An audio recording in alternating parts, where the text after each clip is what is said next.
Fala, pessoal. Fala, Estamos Matheus. ao vivo. Bom dia, bom dia, bom dia. Bom Bom dia. dia. Boa. Vamos lá. Acho que a galera deve estar entrando ainda, mas vou dar uma introdução aqui. Bom, pessoal, estamos aqui em mais uma edição, né, do nosso podcast aí da SaaS BR Club. Para quem ainda não conhece, a gente é a primeira e maior comunidade de SaaS B2B do Brasil. Hoje já somos aí mais de 4.500 líderes, founders e tudo mais. Para quem não sabe um pouquinho da história da comunidade, né? A gente aqui, eu e o Rafa, no começo do ano, a gente foi lá para a Califórnia, no Vale do Silício, e a gente foi para um evento chamado SaaStr, acho que todo mundo conhece. E quando a gente voltou, a gente falou, cara, tá faltando alguma comunidade no Brasil que fale só de SaaS, né? Tá faltando conteúdo focado nisso. A gente sabe que tem muito evento legal no Brasil de marketing, de vendas, mas vários deles acabam mixando ali as cadeiras, né? Então traz uma galera de SaaS, mas traz uma galera de outros mercados, que a gente criou a SaaS.br Club com a intenção de focar realmente nas dores, né? E nos desafios, enfim, para a gente conseguir levar a régua de mercado de SaaS. Hoje nosso convidado é uma pessoa muito próxima da gente aí, né? Inclusive porque a gente viveu junto parte dessa história aí que ele vai nos trazer hoje. Afinal, aqui é todo mundo ex-Nelway, né? Então, cara, hoje a gente está com o Cadu aqui. Cadu, obrigado demais aí por topar bater esse papo. Sempre bom te reencontrar aí. Cara, se apresenta aí para a galera antes da gente começar, né? Tô bem ansioso aí para esse bate-papo. Matheus, Rafa, bom dia a todos. Eu acho que primeiro, cara, parabéns pela iniciativa. Antes de mais nada da iniciativa, vocês estão fazendo um trabalho incrível desde que vocês começaram a trabalhar juntos em várias frentes, não só nas empresas que vocês montaram, mas também na comunidade. Eu acho que o senso de comunidade é um negócio que é muito importante para desenvolver um ecossistema. E eu acho que vocês estão liderando um aspecto bem bacana aí do mercado, então parabéns. Tô achando super legal a iniciativa, né? Tô acompanhando vocês de perto, então muito feliz com o que vocês fizeram até aqui. E é um prazer realmente estar com vocês. Acho que parte do que a gente vai falar aqui tem a ver com a jornada de todo mundo e de como a gente se desenvolveu, né? Nós três. Então, de alguma forma, acho que a gente divide um pouco do papo aqui de hoje. Cara, eu sou formado em economia pela Universidade da Califórnia em Davis, morei 6 anos nos Estados Unidos e logo que eu logo que eu voltei para o Brasil, eu conhecia o fundador da Nelway, o Jaime, conheci o Pedro, né, de muito tempo, o Lucas também, e fui convidado para entrar no projeto em 2013. Entrei no projeto bem no comecinho, a gente tinha 5 clientes ainda. E de lá para cá, né, de lá até a minha saída foram 11 anos de Nelway. Passamos por várias estruturas, passamos vários ciclos do negócio, né, de estruturação de áreas até no final do dia a venda do negócio. E no final, acho que a venda do negócio ele é um marco e acaba virando um stamp de sucesso do negócio. Mas certamente, se não tivesse tido a venda, o negócio teria sido um negócio de muito sucesso, porque, né, principalmente por isso aqui, as pessoas que passaram por ele. Então acho que a gente vai falar um pouquinho disso hoje, né? Isso aí, legal demais. Ô, Cadu, para a gente começar a primeira pergunta aqui, acho que, todo mundo... A Nelway sempre foi muito conhecida, né? Uma baita de uma referência, mas na venda para B3 em 2021 o negócio explodiu, né? Todo mundo passou a conhecer, saiu em vários portais e tudo mais, porque foi realmente uma transação bizarra, né? Então, são poucas empresas de software brasileiras que tiveram um exit desse tamanho, né? 1,8 bi ali foi um número mega expressivo. E, cara, foi um exit ali de quase 3 vezes o valuation, né? Um número mega insano. Queria saber o que se atribui a esse resultado, né? Acho que tem uma questão de movimento de mercado, mas teve muita iniciativa ali, né? Na construção da Nelway, no desenvolvimento. O que se atribui a esse sucesso desse exit, né? Porque eu acho que ele realmente é um sonho aí para qualquer fundador que está nos acompanhando. A pergunta é bem boa, porque a tendência de todo mundo é apontar para uma coisa que foi o que fez com que as coisas dessem certo, né? A gente sempre quer saber a bala de prata que fez alguma coisa dar certo. E no final eu acho que isso é uma dica para todo mundo que está ouvindo, assim, não existe uma coisa que vai fazer com que o negócio seja bem sucedido. Por mais que tenha um produto incrível, né, que não tem muita competição, tu tenha pessoas muito boas, tu precisa de várias coisas para de fato construir um negócio de verdade. Senão tu constrói um produto. A gente falava muito disso, né, entre a gente aqui. Uma coisa é construir um produto, outra coisa é construir um negócio, né? E a gente tinha, na minha opinião, assim, uma das empresas mais sólidas em todos os aspectos de pilares de construção de um negócio, né? Desde crescimento, a gente tinha uma estrutura de go-to-market muito, né, muito forte, que dava muito resultado. A gente tinha uma plataforma como produto que nos habilitava a fazer produtos para diversas frentes, a gente vai falar um pouquinho disso depois, né? A gente tinha uma estrutura, depois que a gente passou por uma crise, que a gente vai falar um pouquinho de governança muito forte, né? A gente tinha investidores muito fortes, e a gente tinha pessoas muito boas que fizeram todas essas coisas acontecerem.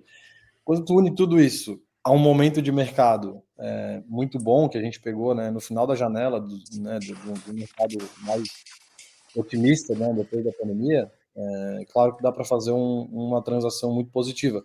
Mas aí uma dica mais específica ainda, assim, uma transação sem competição, ela é uma transação que tu não consegue chegar nesses múltiplos como a gente chegou, por exemplo. Então, uma outra dica importante para quem tá pensando em vender empresa ou captar, né, dinheiro, seja lá o que for, a competição ela é extremamente importante, por mais que a gente saiba quem vai muito provavelmente nos comprar ou não, a gente tem uma relação muitas vezes com o comprador já. Sem competição, tu não consegue atingir e maximizar o resultado para ti e para os investidores, né? Então, acho que é uma série de coisas, não tem uma bala de prata. Nenhuma empresa boa ela tem uma resposta única e quem der a resposta única tem um produto, não tem uma empresa. Mas, Cadu, você comentou um ponto ali, principalmente a gente teve pessoas muito boas, né?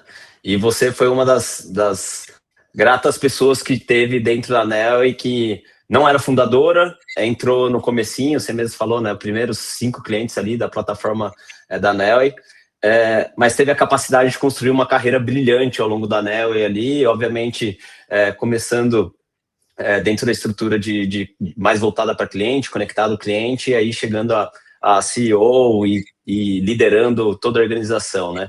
A gente recebe muito founder, muito primeiros empregados das empresas, e acho que fica muito essa dúvida, principalmente dessa parte dos primeiros empregados ali, de como construir uma carreira junto com essas startups, junto com essas empresas realmente de sucesso, né?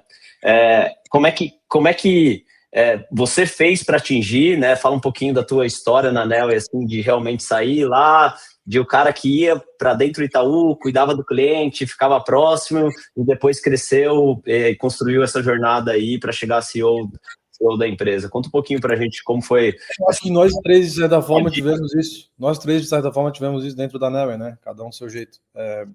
E eu acho que isso é uma coisa que eu gosto de falar bastante, bom que perguntou, porque acho que a gente tem que estar sempre buscando resolver os problemas reais e latentes da empresa. Eu acho que isso, para mim, é a coisa mais importante. Preencher os gaps, preencher os buracos que existem, mesmo que não seja a tua responsabilidade, talvez seja a principal forma como eu lido com as coisas na minha vida e que eu acho que é a principal recomendação que eu posso dar para alguém que talvez esteja querendo se desenvolver agora dentro de um negócio, né? Porque, eventualmente, quando tu está resolvendo problemas reais de um negócio, de verdade, como a gente, por exemplo, resolvia problemas de cliente, quando a gente só queria saber o foco era cliente, a gente resolveu o problema de cliente, depois a gente precisou montar uma estrutura para cuidar de cliente, a gente estava resolvendo as estruturas, depois a gente tinha problema em vendas, a gente monta a estrutura de vendas, e a gente foi resolvendo todos os problemas que, de fato, eram de verdade reais para a empresa, né? E existe uma frase muito famosa que fala faça mais do que você é pago para fazer, que eventualmente você vai ser pago para fazer menos do que você faz. E eu acho que isso é muito importante que as pessoas tenham em mente. Eu sempre fiz muito mais do que eu era, talvez, pago para fazer, sempre, 100% das vezes dentro da ANEL, e nunca tive problema com isso. Agora, a organização que a gente estava era uma organização que reconhecia. Eu acho que isso é muito importante também. Não vai estar numa empresa que tu está fazendo mais, não te reconhece e fica lá batendo cabeça na parede. Então, acho que a ANEL também tinha uma cultura de mérito. Falar de cultura de meritocracia é complexo, porque não é tão simples, mas ela tinha uma cultura de mérito que era relevante, né? Todo mundo cresceu muito ali, se desenvolveu muito ali. Vocês dois, né, são exemplos, tanto quanto eu. Então, eu acho que é isso. É fazer mais do que está sendo pago para fazer. Depois vai ganhar mais para fazer menos, eu garanto. Tem uma história bacana, Matt. Tem uma história bacana que eu lembro até do fazer mais do que for pago para fazer, né? Vocês lembram que a gente fez DDB, né? Os eventos aqui em Floripa, a gente fazia no Santinho. E o primeiro DDD foi, cara, foi um né, Cadu? Foi um caos. E eu acho que o fazer mais, eu lembro até hoje, assim, olhando na gente naquele meio daquele caos, primeiro evento e tal, Caduzeira com cadeira nas costas, botando cadeira para tudo qualquer lugar, para montar o evento e botar de pé. Acho que realmente eu fazer mais do que se foi pago para fazer, né? Você não tava ali, mas, cara, você precisava botar o evento de pé, a gente tava recebendo cliente importante aqui. Todo o nosso time pegou, todo o nosso time de CS pegou e começou a resolver o problema. Não é isso, não era responsabilidade, mas tem que fazer. Aí no final as coisas vêm. E outra coisa importante, a empresa tem que se desenvolver junto. A empresa tem que se desenvolver, senão não tem espaço para ninguém. Então, assim, a empresa tem que dar certo, né? Mas lá, Matheus. Não, boa. Essa pergunta, Cadu, sobre desenvolvimento dentro da empresa e tal, eu coloquei aqui no nosso roteirinho, porque eu lembro muito de um feedback que você me deu uma vez. Eu comecei a liderar uma frente lá na ANEEL, eu era muito novo, né? Tinha, sei lá, 21 anos quando eu comecei a liderar a área de produtos ali na BU de Sales e Marketing. E aí, uma vez eu fiz uma reunião de feedback com o Cadu, ele me falou assim, eu só cresci aqui dentro porque uma hora eu estava sabendo de tudo, né? E tudo que acontecia eu sabia e eu me envolvia, e aí você se tornou uma pessoa que não tinha como não estar em todos os projetos da empresa. E, cara, isso aí eu saí pensando assim, falei, caramba, né? Realmente é muito isso, né? Foi a partir daí que comecei a me envolver em vendas, comecei a me envolver em outras frentes, mesmo, né, naquelas frentes que às vezes você fala, pô, Clara não anda. Então esse foi um feedback muito legal. Eu acho que por isso que a gente fez essa pergunta aqui, porque eu sabia que você ia trazer isso. E, cara, pra galera que quer se desenvolver dentro de uma empresa, esse tem que ser o caminho, né? Abraçar os problemas, vai ter gente detratora no meio, vai ter um monte de desafio, mas no fim do dia é como você acaba crescendo de fato, né? E, cara, acho que um ponto legal da gente trazer aqui também, né? A gente teve 2 grandes desafios ali em 2019 e 2020, né? Teve a crise reputacional, né? E depois teve a pandemia. Então, pô, foi uma situação que, cara, tinha tudo para a empresa ir pro buraco e de longe ela não foi, né? Você assumiu a presidência bem nessa época da crise reputacional. Cara, o que você acredita que foi chave, né, para manter o negócio crescendo, para reconquistar a confiança dos clientes? Porque eu acho que esse foi um trabalho fantástico que foi feito na época, porque, cara, tinha os maiores, né, bancos do Brasil como cliente, então tinha tudo para naquele momento a gente ter um problema grave e perder grande parte da receita da empresa. O que você fez ali? Como é que você se preparou para assumir essa pica, né? Acho que, cara, foi duro, foi duro. E vocês todos acompanharam, estavam juntos participando dos momentos difíceis, né?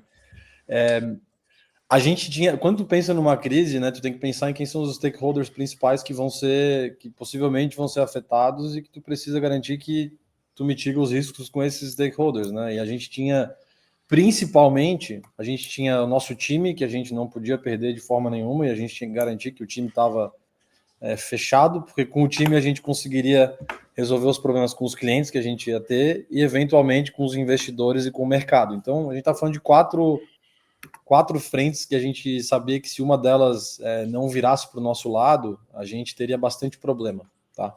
E eu acho que isso a gente começou a fazer com o time desde o começo, quando as coisas aconteceram, um trabalho de transparência muito grande. A gente tinha toques semanais com o time para dizer o que estava acontecendo e tentar mostrar que a gente não estava escondendo nada, né, do time, muita comunicação. Eu tinha certeza que se a gente focasse no time, a gente ia resolver todos os outros problemas. Não tinha a menor dúvida disso, porque os outros problemas não dependiam de mim sozinho, né? Dependiam de todo mundo trabalhar, as pessoas ficarem, se unirem, a gente não perder pessoas-chave, que a gente sabia que são as pessoas que retêm muitas vezes outras pessoas dentro do time, né? Então, esse trabalho de gente foi um trabalho importantíssimo para a gente empoderar. A gente empoderou muito as pessoas a partir daquele momento da transição da liderança para que essas pessoas pudessem, de fato, resolver esses problemas para a gente, né?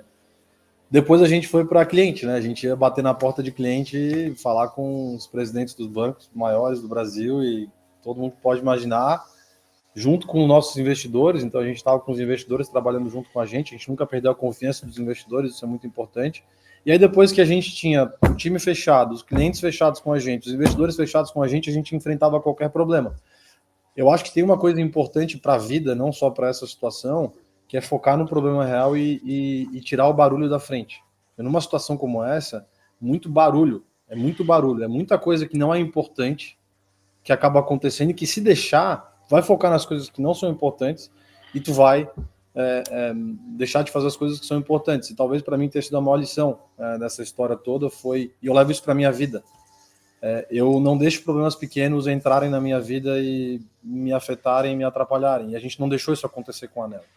Tinha muita coisa que a gente deixou de comprar briga dentro desse momento que a gente passou, porque a gente sabia que não era o que ia fazer com que a gente passasse por isso, e a gente negociava o problema e a gente deixava de brigar, porque a gente sabia que o problema real estava lá na frente, né? E aí a gente conseguiu. Então, depois disso, a gente passou por um desafio enorme e saiu na frente. A pandemia, daí tu comentou, acho que a pandemia pra gente, no final do dia, e aí é outra forma de lidar com o problema, né? Ela virou uma oportunidade. E acho que a crise reputacional também, a gente fortaleceu a estrutura de compliance, de segurança da informação, de privacidade de dados, todas as questões de governança que não eram muito fortes, não são muito fortes geralmente numa startup, a gente acabou fortalecendo. E aí quando a gente foi para a pandemia, a gente acabou usando a pandemia a nosso favor, né? Foi muito ruim para todo mundo, para a gente também, mas a gente pensou como uma oportunidade de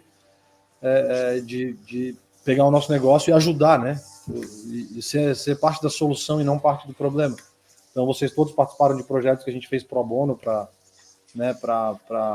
prefeituras que a gente fez, para iniciativas privadas com estímulo, por exemplo, para concessão de crédito, para microempreendedor. Então a gente fez muita coisa para de fato participar da solução, e aí a gente acabou depois da pandemia saindo uma empresa muito maior, né?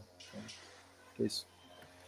Ô, Cadu, ainda em cima da pandemia ali, acho que tem um ponto do modelo de negócio e tipo de atuação de cliente que a Neo tinha até então, que fez com que a gente tivesse capacidade de shiftar as coisas ali durante a pandemia, né? Então, cobrávamos muito recorrência, bodamos e falamos assim, cara, todo faturamento é importante, se tiver que fazer um faturamento pontual nesse cliente, vamos fazer.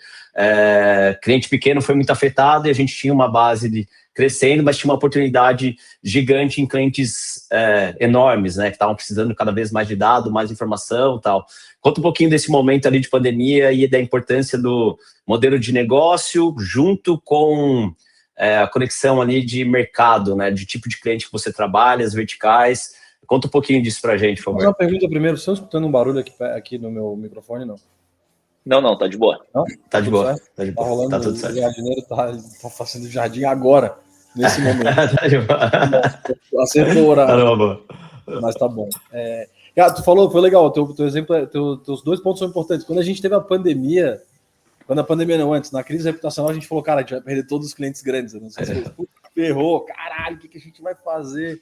E só que a gente tinha uma base de clientes já, né, de clientes médios e pequenos que também faziam parte do negócio, eram relevantes. Então a gente pensou, pelo menos aqui, se a gente não conseguir resolver em cima, a gente pelo menos tem aqui embaixo, no final a gente resolveu em cima. E aí na pandemia foi o oposto, né? A gente falou, putz, cara, agora a gente tá aqui com os clientes pequenos tomando porrada, mas pelo menos a gente tem os grandes que sustentam o negócio, e no final a gente conseguiu trabalhar com os pequenos, para os pequenos também ficarem, a gente estimulou os clientes e por aí vai.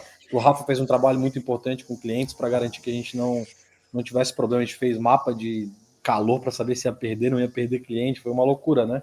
Mas eu acho que isso só mostra, e acho que talvez eu não tenha falado sobre resiliência lá na primeira pergunta que o Matheus fez, mas a resiliência do produto que a gente tinha na época, né? A gente tinha um produto que era uma plataforma que ele atendia 5 problemas de negócio, né? De sales and marketing, de compliance, de fraude, crédito e legal analysis. E para a pirâmide, até não era o pequeno, né? Mas era um pequeno médio ali que a gente atendia, porque a gente tinha uma plataforma que nos habilitava a atender 5 problemas de negócio diferentes para mais de 20 indústrias e quase todos os segmentos de tamanho de negócio. Isso, por um lado, é um ativo, e foi um ativo nesses momentos que a gente precisou que fossem. Por outro, é um desafio também, hoje em dia, 2025, começar um negócio mais genérico, como a gente tinha, é mais desafiador. Então, eu acho que a gente teve a vantagem também, na época que a gente começou, de ter um mercado que não era tão competitivo assim, ser um first mover do mercado, nos ajudou a ser genérico e não precisar ser tão específico por muito tempo, mas depois a gente viu até na nossa época lá que a gente estava precisando entender da indústria no detalhe, entender do problema no detalhe.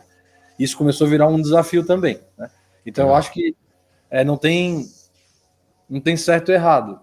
Eu acho que pode funcionar de uma forma ou de outra. Hoje em dia, com o mercado competitivo como está, eu sou mais do específico do que do genérico, mas dependendo do mercado, o genérico pode funcionar. Para a gente foi um ativo, então eu acho que isso é importante falar.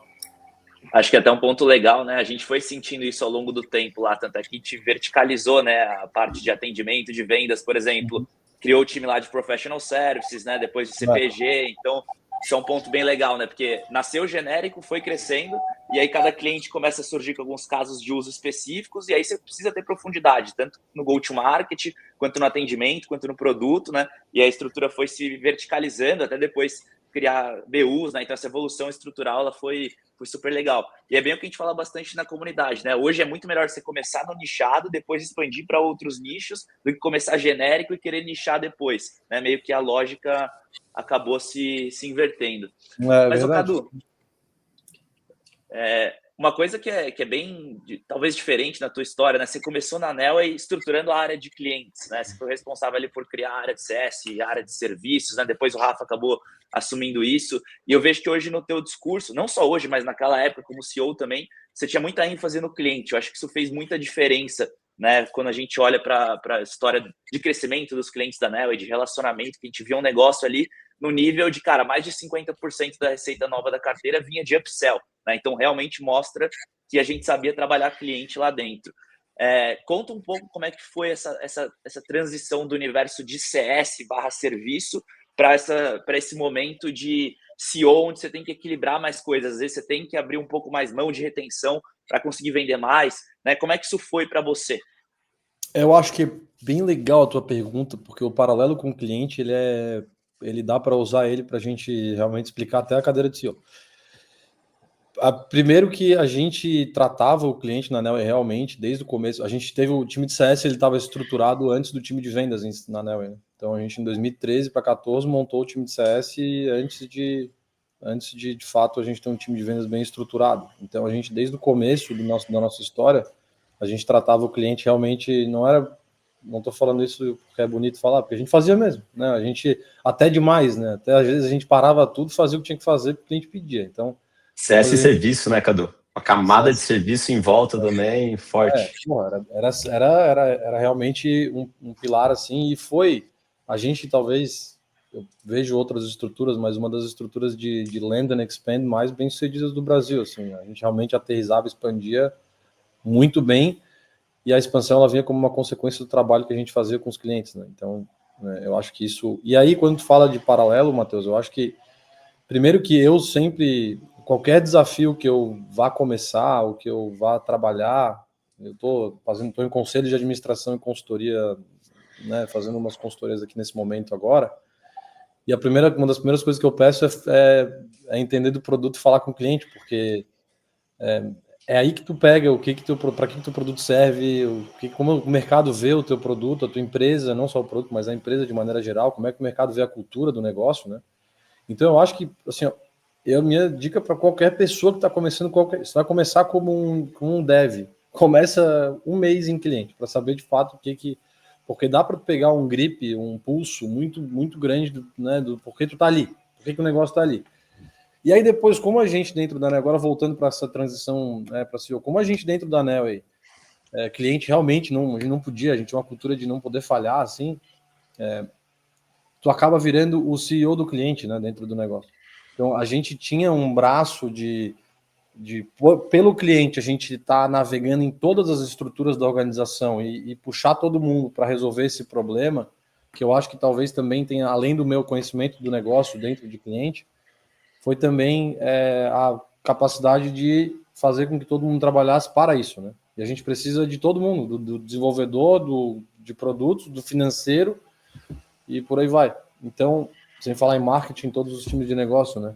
Então, eu acho que a minha transição, principalmente falando de cliente, olhando para essa minha visão de, cara, nós somos o CEO, né, desse cliente aqui, a gente vai fazer com que isso ande, me ajudou muito a fazer uma transição. Depois, com o tempo, a abordagem de resolver os problemas reais do negócio fizeram com que eu fizesse mais do que eu estava fazendo, como a gente falou um pouco antes aqui. Então, a gente estruturou, eu e o Rafa, tem uma foto até hoje, a gente foi encontrar o Lincoln Murphy, tu lembra, Rafa? A gente voltou de um evento da RD, que é um evento que a RD fazia muito legal aqui em Florianópolis. A gente foi num toque mais específico com ele. E a gente voltou e estruturou toda a área de segmentação, né, a estrutura de segmentação da Neo, porque a gente estava tendo problemas em CS e que a gente no final descobriu que eram problemas de vendas. E aí daí a gente estruturou toda a área de vendas, marketing, e aí eu fui pegando outras coisas para resolver um problema que era para mim, mas eu sabia que eu precisava dos outros, né? Sem nenhum problema em resolver o problema dos outros também, porque eu sabia que no final eu ia me beneficiar. E aí com isso eu assumi a área como COO, operações. E aí eu já estava tocando o negócio todo no dia a dia desde 2017, aí em 2019 foi uma transição um pouco mais fácil. Agora, isso para tocar o dia a dia. Tem o outro lado da cadeira do CEO, que é estratégico, que essa eu não tinha. Essa eu não estava preparado para isso ainda, né? E aí tem, acho que uma coisa que eu posso dar de dica também é sempre entender quais são as capacidades que tu precisa se desenvolver para o problema que está por vir. Então, eu acho que isso também é uma coisa que eu tentava fazer sempre, e nem sempre tu vai enxergar isso, então é importante se rodear de mentores também. Eu tinha um mentor, que é um grande amigo meu até hoje, que foi presidente do Conselho da Neue, que ele é um cara que me fez entender que eu não tinha um aspecto estratégico, eu precisava me desenvolver rápido. Então, eu busquei olhar para isso e desenvolver o aspecto estratégico da cadeira de CEO, visão da empresa, vender a empresa para o mercado, coisas que não eram da minha capacidade e que eu tive que me desenvolver. Então, eu acho que tem toda essa visão de cliente, mas entender os problemas que estão na tua frente para poder se desenvolver em cima deles, que são muito importantes a gente fazer. Boa. Ô, Cadu, você esteve presente desde a primeira rodada de investimento do que a Neue passou, né? Lá atrás, muito liderada pelo próprio Jaime, puxando e tal. Mas depois também você participou de outras rodadas com a própria Neue e está no conselho de outras empresas ali que estão buscando a grana no mercado. Na tua visão ali, quando é que é o momento certo de uma empresa, né, de uma startup ou uma empresa que já está mais acelerada, buscar a grana no mercado realmente para poder acelerar cada vez mais a operação? Essa pergunta é legal também, porque não tem um momento certo igual para todo mundo, né? Eu acho que tem a forma que cada um quer tocar o seu negócio. Então, muita gente capta dinheiro em pré-seed para poder capitalizar o negócio desde o começo e não colocar dinheiro, e isso é uma forma de fazer o negócio com uma ideia que muitas vezes está longe de ser a ideia que vai ser a ideia lá na frente, mas é uma aposta. Se consegue sair do pré-seed sozinho, né, e se estruturar para um próximo passo, a gente até falou isso, né, eu acho que teve uma conversa ano passado sobre isso. Tem que estar muito claro o que tu quer fazer com o dinheiro, porque muita gente acaba às vezes pegando dinheiro porque é bonito, quer pegar e faz e acha legal anunciar que vale 100 milhões de reais com nada de receita, com 5 reais de receita, e vai vivendo nessa bola de neve que lá na frente ela cobra, né? Então, antes de falar lá na frente, que eu acho que é importante, que eu vejo isso acontecer muito, falar do momento. Se ficar claro para onde vocês estão indo, o que o negócio quer fazer com o dinheiro, eu acho que é a hora de pegar, porque aí é a hora de escalar, é a hora que tu precisa de ajuda, porque o dinheiro ele vem com gente em volta, né? Vem com gente que vai ajudar e vai ter skin on the game também para fazer o negócio ter sucesso. Então, agora, quando pega dinheiro com um time de primeira viagem, muitas vezes, que não sabe o que é, ainda a chance de fazer esse R$1 virar 20 centavos é enorme, né? Ou virar 0 é muito grande. Então, eu acho que isso é importante também, né? E aí, lá na frente, quando a gente entra nessa bola de neve de captação, lá na frente tu vira quase que um refém, né? Um refém disso. Sim. Porque os teus múltiplos estão muito altos, tu não consegue sair, os teus investidores estão ancorados num valuation que é muito... A gente viu isso acontecer muito, claro, por causa do 2020 ali, que foram 2020 e 2021, que foram anos de múltiplos muito altos, né? Mas eu acho que tem, resumindo, pensar e ter certeza do que pelo menos tem visão com o que vai fazer com o dinheiro, e depois, na hora que fazer a captação, entender que lá na frente tem uma conta para pagar, né? Não dá para ser kamikaze, pegar o dinheiro e lá na frente eu vejo, me viro, e não é assim que funciona. Então... Acho que nesse sentido tem uma história bacana que aconteceu recentemente no mercado, que é a própria Softplan, né? A gente viu ela sendo construída, ela sendo fortalecida, se tornou, já é uma empresa, né? Antes da captação que ela fez agora e a separação do do público privado já extremamente consolidada no mercado brasileiro, mas não tem profundidade na estratégia deles. Eles sentaram agora e falaram assim, não, agora é hora de fortalecer 100% a nossa parte privada, né, separaram as organizações e levantaram dinheiro forte, mas eu acho que é bem isso que o Cadu falou, está muito claro o que eles precisam fortalecer dentro dessa empresa privada da Softbank, que é externa, né, que para fazer esse crescimento e promover esse crescimento daqui para frente. Ótimo exemplo, Rafa, ótimo exemplo. E realmente, eles nunca pegaram dinheiro de ninguém. E eu e o Matheus, a gente fica se debatendo no dia a dia aqui, né, Cadu? Né? Toda vez a gente volta e fala, pô, Get Demo, pô, tá acelerado, tá produtinho redondo, legal, é hora de pegar dinheiro. Tipo, não, cara, puta, aqui tá rodando e tal. E aí, quando a gente olha para Sales Bud, a gente já volta, cara, puta, cara, Sales Bud a gente vai precisar nessa frente de ajuda, né? Como é que a gente vai fazer para fazer? É bem isso que a gente tá vivendo, cara. Eu acho que vocês estão indo com muita calma, eu tô acompanhando vocês, a gente conversa, volta e meia, né? E eu acho que vocês estão fazendo com muita calma as coisas e eu tenho certeza que na hora de fazer vai ser bem feito, porque é isso, vocês já entenderam que tem um negócio que talvez não precise, tem um outro que talvez precise e no momento que precisar. Então, assim, eu acho que vocês estão fazendo muito bem, parabéns, tá? Boa. Mesmo. Tem algumas frases do Cadu ao longo desses 7 anos aí que a gente já se conhece que foram me marcando, assim, uma delas eu já falei, foi aquele feedback, e uma outra foi que a gente estava conversando sobre investimento, logo quando eu comecei com a Get Demo ali, e ele falou que o dinheiro, na verdade, ele é para ser combustível para acelerar aquilo que você já sabe fazer, né? E não para você inventar a moda. A gente estava discutindo na época, nem lembro exatamente o que era, mas era testar estratégias diferentes de go-to-market, estava começando o produto. Isso ficou bem marcado porque faz muito sentido, né? Quando você capta muito dinheiro para botar numa coisa que você ainda não tracionou, que você não teve cliente que validou, né? Não adianta você querer botar um caminhão de dinheiro e contratar um time de vendas gigantesco e tentar levar para o mercado alguma coisa que ainda não está sólida, né? Então, acho que essa frase aí, para mim, hoje, quando eu vou pensar em captar dinheiro, é algo que eu sempre penso, falo, porra, né? Será que é realmente algo que o dinheiro vai servir para escalar ou ele vai servir para testar, né? Se for para escalar, realmente o negócio pode até fazer sentido, se obviamente o dinheiro, né, tiver função ali para onde você quer chegar. Cadu, um ponto que a gente falou aqui bastante foi sobre a questão da importância da diversificação dos pilares de atuação dos segmentos da Neoway, né? Né, como a gente comentou, na pandemia, né, os clientes pequenos, todos entraram em risco, enquanto os grandes se manteram mais sólidos. Na crise, o contrário, né? Esse ponto foi super importante. Mas, ao mesmo tempo, né, como a gente já falou aqui também, a questão do foco, ela é um desafio e tanto. Como é que isso começou, né, dentro da Neoway? Isso foi pensado na estratégia de queremos ter 5 pilares, ou isso foi acontecendo, né? Porque eu acho que uma coisa que é unânime é que a gente sabia que a plataforma tinha potencial para ter até 15 pilares, se a gente quisesse, né? Então, como é que foi essa estratégia de saber o momento de expandir, né? Quando eu entrei na empresa, por exemplo, vocês estavam começando a acelerar compliance, que era o segundo pilar, e depois, né, logo em seguida veio mais 3 pilares. Conta um pouco dessa história, que eu acho que é algo que muita gente aqui no estágio de empresa que passa, né? Pô, que momento que eu vou criar mais produtos, explorar outros segmentos e por aí vai. A gente não começou da forma certa, né? A gente vendia, e eu acho que isso cara, a verdade é essa, né? Se tu não tem uma visão claríssima do que tu quer fazer, vocês estão escutando aqui atrás de mim ou não? Não, né? Agora deu um pouquinho, mas tá tudo certo. Parece que ele tá dentro da minha orelha aqui, ele tá tirando. Mas é uma boa. Mas voltando aqui, a gente tava falando de que mesmo que ele me concentrou aqui? Tava falando sobre... Beleza, lembrei. Pô. Cara, eu acho que assim, ó, a gente vendia para quem queria comprar, né? Essa é a verdade. Não tinha uma visão clara lá atrás e a gente olhava para... A gente batia na porta do Itaú em 2013 e de empresa que não podia pagar mais de R$2.000.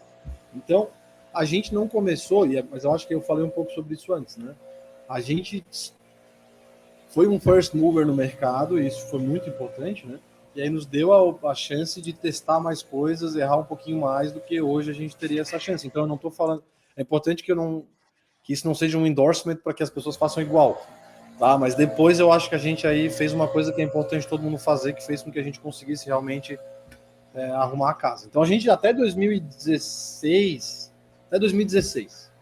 a gente vendia para quem queria comprar. Então, a gente olhou a gente com 200 clientes em 2016, ou 150, 200 clientes, com uma carteira super diversificada, mas que fazia tudo para todo mundo, né? Então, a gente tinha clientes enormes, que a gente já tinha o Itaú, a Telefônica como clientes, e ao mesmo tempo eu tinha empresas minúsculas aqui que me demandavam como um cliente grande. Então, a primeira coisa que a gente fez foi segmentar produto. A gente fez lá, nosso produto faz o quê? Ele resolve, ajuda o cliente a vender ou faz o cliente perder menos, né? Isso foi em 2016. Então, a gente teve uma ideia do que ele fazia depois de uns 3 anos. E aí, em 2017... Depois de uns 3 anos, a gente teve ideia do que ele fazia. Aí, em 2017, a gente daí teve alguns problemas de retenção e a gente percebeu que a gente tinha um problema grave de atender clientes grandes como pequenos, pequenos como grandes, e aí era, cara, tudo para todo mundo, e que foi onde realmente a gente deu uma virada de produtividade muito grande. Foi um trabalho que a gente fez, o Rafa estava liderando o trabalho também, foi um trabalho de segmentação para daí aterrissar e falar, eu atendo o que para quem, né? Quem são os meus clientes? Depois disso, estrutura alinhada a isso. Então, eu vou ter gente mais sênior atendendo cliente grande, vou ter gente mais júnior atendendo cliente pequeno, aqui embaixo eu não vou ter custo alto, aqui em cima eu vou ter custo alto porque eu tenho uma margem mais alta. E aí a gente conseguiu arrumar a nossa casa para falar de atender clientes por tamanho, por problema e depois por indústria, né? E aí a gente percebeu, né, Matheus, nessa história toda, né, que a gente tinha um produto que muita gente usava para ajudar a prevenção, tanto fraude quanto compliance. A gente olhou e falou, caramba, para quem não conhece, a gente tinha uma plataforma de dados muito flexível, por isso que a gente podia fazer muita coisa, né? Essa plataforma de dados flexível fazia com que o cliente tivesse tanta autonomia, era tão legal, que ele podia resolver outros problemas com a plataforma. E a gente percebeu quais eram os problemas e trouxe para dentro de casa.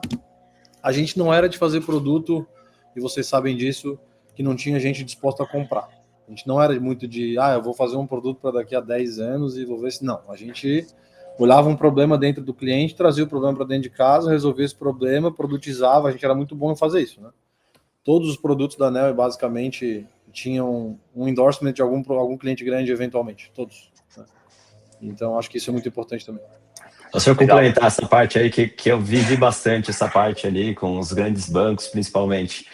A gente trazia para dentro de casa, mas antes a gente ia para dentro dele, né? Então eu lembro, claro, várias vezes que a gente foi para os principais bancos e a gente passava semanas lá dentro. Barça, que hoje está com o CEO da Neo lá também, estava mais responsável pela parte de produto, ia lá para dentro.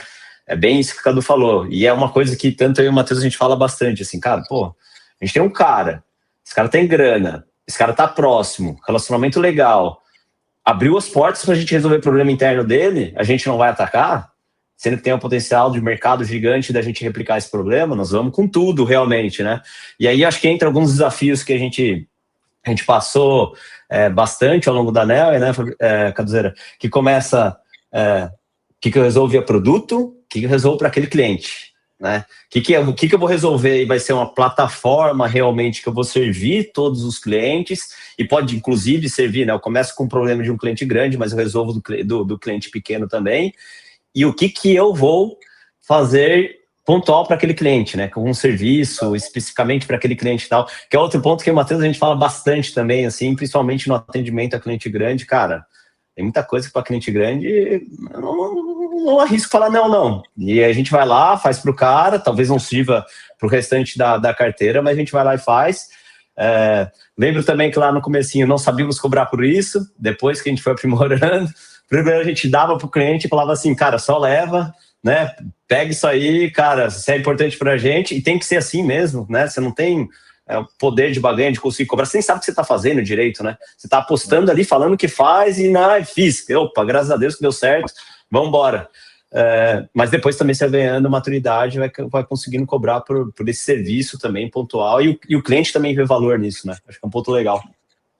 E não tinha como ser diferente também, né? Naquela época de mercado ali, cara, não tinha outra plataforma que fazia nem perto do que a Neo fazia. Então, tinha que ter essa visão de explorar os casos de uso. Se fosse hoje em dia, por exemplo, já seria mais complicado, que aí nasce uma de dados mais nichada, né? Depois essa galera começou a incomodar a gente um pouquinho mais em alguns mercados, mas nunca era no todo, né? Porque, cara, a gente foi desenvolvendo os casos de uso. Mas acho que o ponto até só do comentário do Rafa, que é importante, que tu ia querer mudar o assunto, então só para a gente não sair tanto rápido dele, porque acho que isso é importante. quando a gente esse negócio de serviço e customização para cliente, tá muito importante que quem está escutando aqui, a gente não fazia isso fora dos limites da visão do negócio.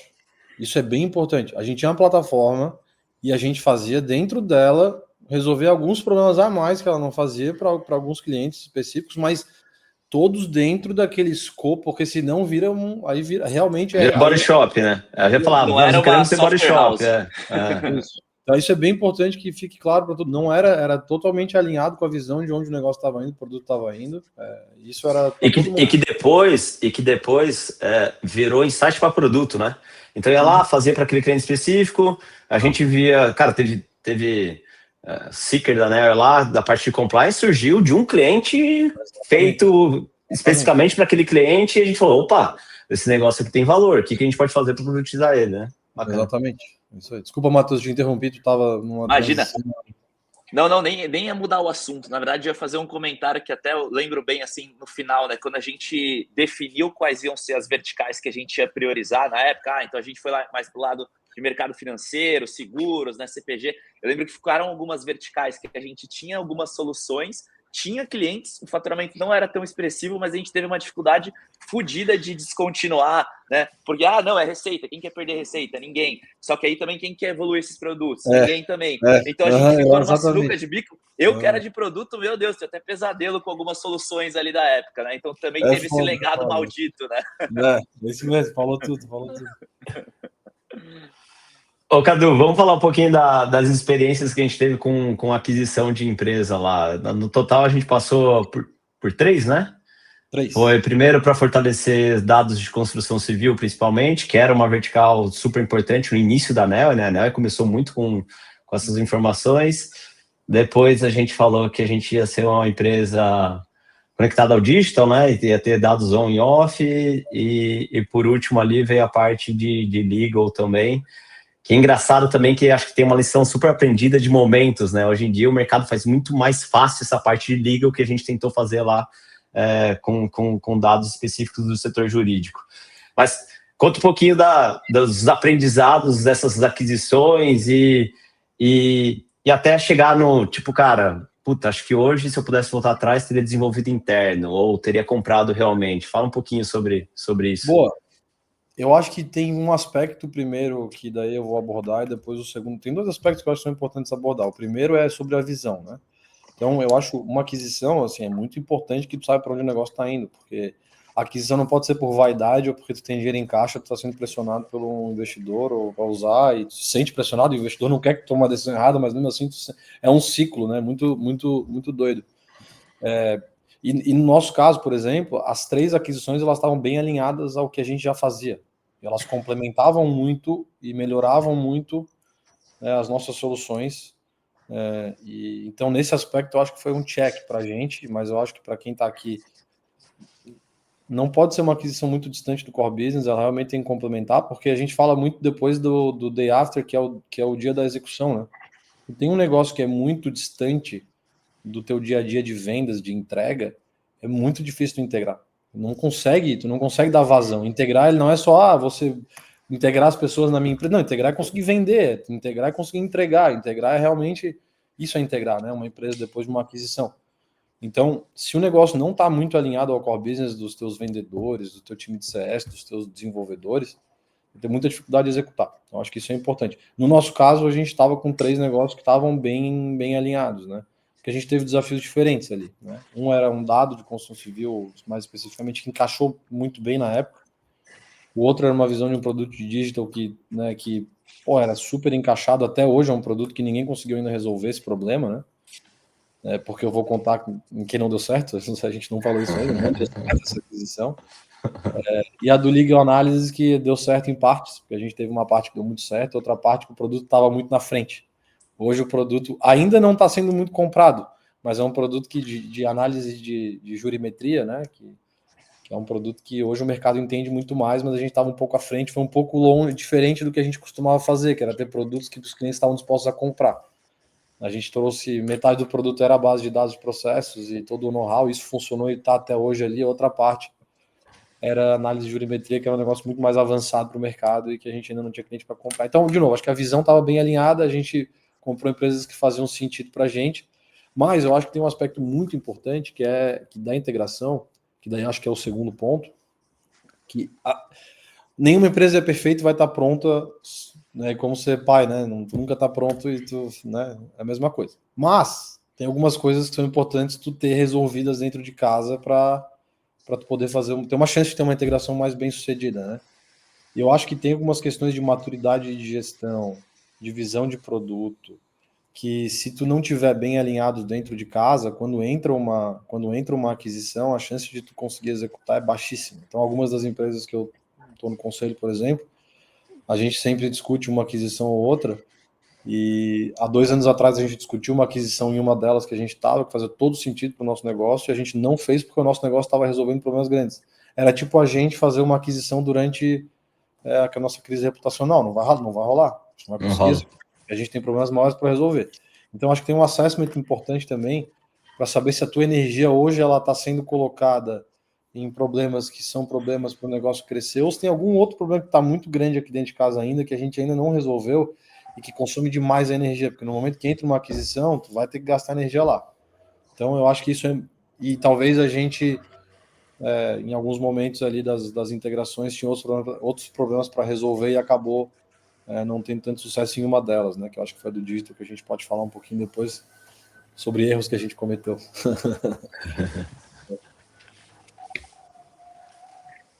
Boa.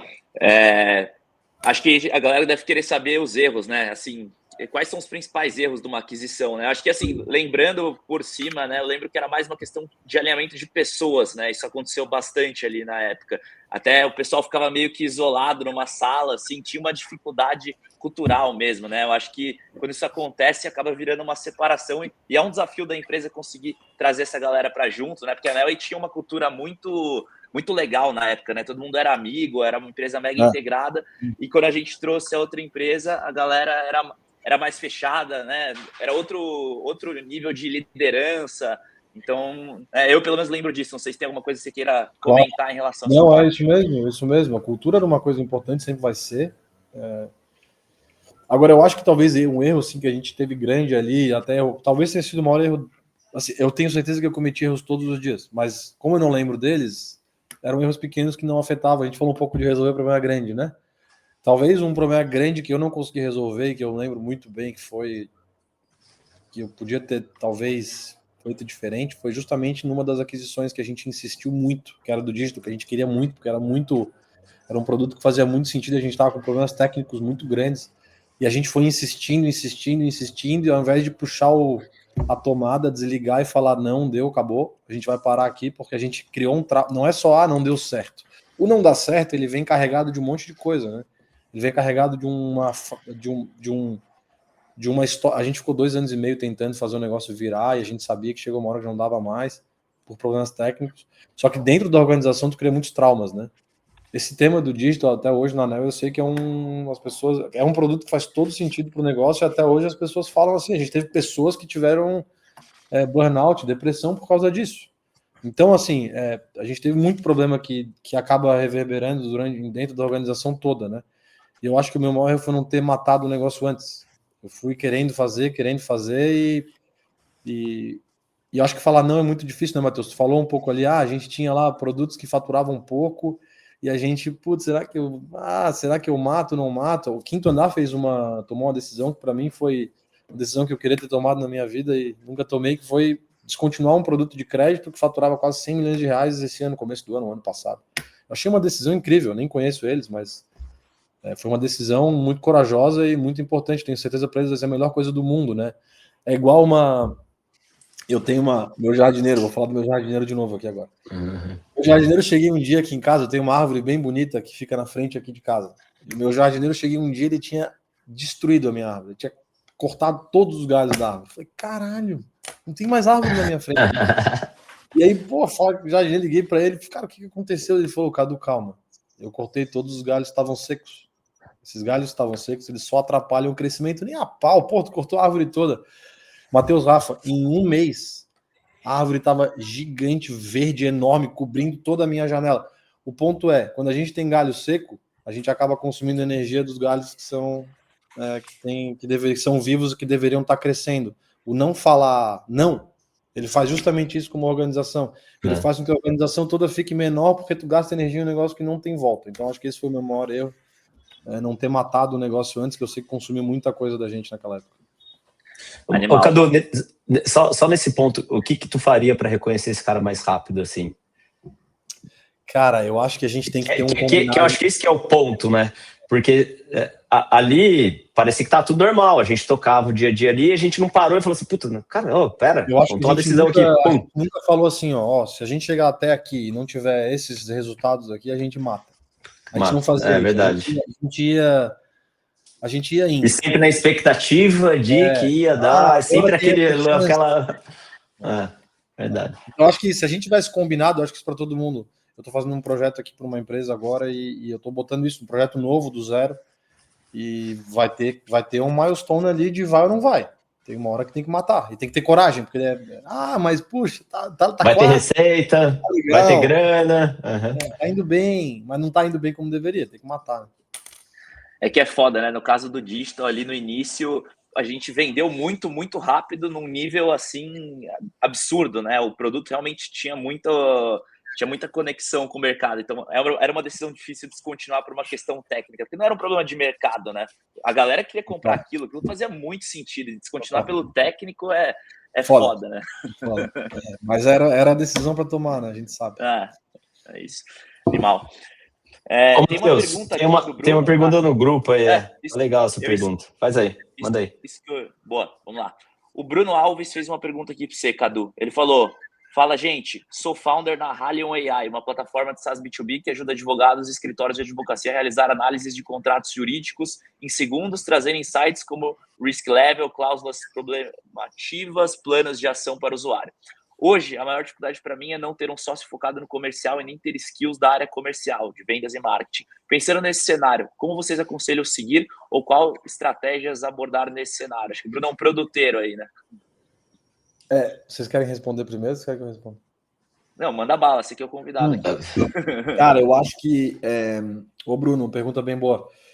É muito difícil tu não ter um sócio que te complementa assim em vendas, a verdade é essa. A gente fala muito, vendas ou tu tem um produto que se vende sozinho e acontece, acho que dá para encaixar produto, né, que realmente ganha atração e vai, principalmente quando a gente está falando de PMEs, assim, tickets mais baixos, até dá, um produto muito encaixado. Uma das empresas que eu estou ajudando, empresa super de produto, gigante, e realmente o produto o direcionamento principal para vendas é produto, assim, então acho que funciona muito bem. Mas, na maioria das vezes, não é o caso, né? A gente precisa ter alguém que é forte no lado comercial. Então, o que eu acho que eu posso te dizer é que tu tem que buscar alguém, com certeza, e eu não sei se tu tem um programa de stock options, se tu tem um programa de equity que tu pode colocar. Mas quando a gente quer recrutar, uma das coisas que a gente fez nas crises, acho que a gente não falou sobre isso, que a gente teve, foi que em cada crise que a gente teve, seja durante a nossa reputacional ou na pandemia, a gente montou programas de retenção muito bons para as nossas pessoas, para elas ficarem e até atraírem outras pessoas de fora. Assim. Então, não tenha medo de dar um pedaço do teu negócio se tu encontrar um bom sócio possível, até um bom executivo para entrar no teu negócio, para trazer esse cara para dentro do jogo e ele de fato virar sócio. Eu acho que para mim a única forma de realmente tu conseguir trazer alguém bom e comprometido é tu trazer o cara que tem skin on the game, né? Então, eu acho que tu tem que buscar, tem que ter e é isso que eu podia talvez te dar de conselho. E acho que tem que buscar se desenvolver também, né? É muito difícil alguém liderar uma operação que, não sabe vender, né? Eu acho que ir para frente do cliente é extremamente importante, porque eu conheço muito founder de empresa que acabou não tracionando, porque o cara tinha um apego muito grande ao produto, mas ele não sentava com o cliente e ele ficava queimando o dinheiro do investidor e não vendendo, não gerando receita, não tinha insumo para melhorar o produto. Então isso vira um ciclo, de certa forma, né? Pode acabar matando a empresa, né? Porque, cara, se você não está com cliente, não tem como você estar desenvolvendo um produto que faz sentido para o mercado. Então, acho que isso é um ponto, sei lá, que eu daria como dica, porque eu acho que a gente aqui conseguiu tracionar rápido nossos business, porque a gente tem muito essa cabeça de venda e de sentar com o cliente e retroalimentar o produto com isso, né? Falou tudo, Matheus. Mas ao mesmo tempo, principalmente na Sales Bud ali, a gente teve um desafio legal, que é legal compartilhar com o Bruno na parte de tecnologia, né, Matheus? E aí eu acho que a dica que eu dou do lado de Sales Bud, que a gente está vivendo na prática agora, no qual a gente não tinha um co-founder técnico, né?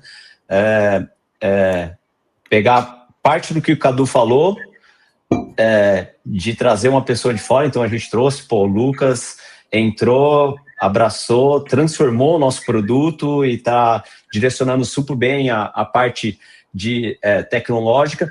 Colocar também os milestones, porque essa pessoa também precisa correr para se desenvolver, né? Você não conhece ela, você não tem profundidade, né? O Matheus, cara, conheço o Matheus, já sei exatamente como ele gosta de trabalhar, sempre trabalhei com ele, Cadu a mesma coisa, então são pessoas que conheço, eu sei até onde daí. Mas a partir do momento que você traz uma pessoa nova para o teu negócio que você não conhece, você também precisa conseguir delimitar até onde você vai querer apostar.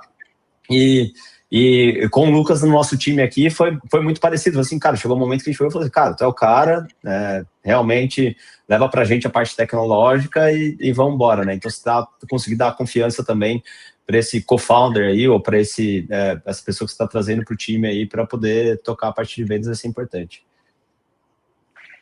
Boa, é isso. Acho que não tem mais perguntas aqui. Vamos partindo para o final aí, que são quase meio-dia, né? Cadu deve estar querendo almoçar. Mas, Cadu, não sei se tem alguma mensagem final aí. Pô, foi animal, bate-papo aí, sempre bom trocar ideia com você. Acho que a galera com certeza aí vai aproveitar bastante. Tem vários insights legais. Vocês têm alguma mensagem final aí, mas, pô... Eu tenho uma mensagem final. Eu tenho duas mensagens finais. Uma para vocês dois, primeiro. Parabéns pelo trabalho de vocês até agora. Estou torcendo muito pelo sucesso de vocês. Botar a cara como vocês estão botando não é fácil. Então, segue na missão. E o segundo, que para mim eu acho que tá até para vocês, é que tudo na vida demora. Para ter uma relação boa, para as coisas funcionarem, tem que ter longo prazo. Tem que acreditar, tem que ter resiliência, tem que ficar no negócio por bastante tempo. Porque nada grande se faz do dia para a noite. Então, eu acho que isso é muito importante que todo mundo carregue. Eu carrego isso comigo sempre. Eu não entro em projeto para fazer projeto de 1 ano, não é a ideia. Projetos de longo prazo.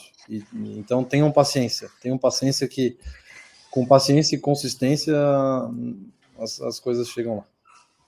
Animal. Boa. Animal. Boa. Então é isso. Valeu demais aí, Cadu. Valeu, pessoal aí que assistiu a gente. E bora para os próximos aí. Valeu, turma. Parabéns. Valeu, Cabzeira. Até mais. Valeu. Falou.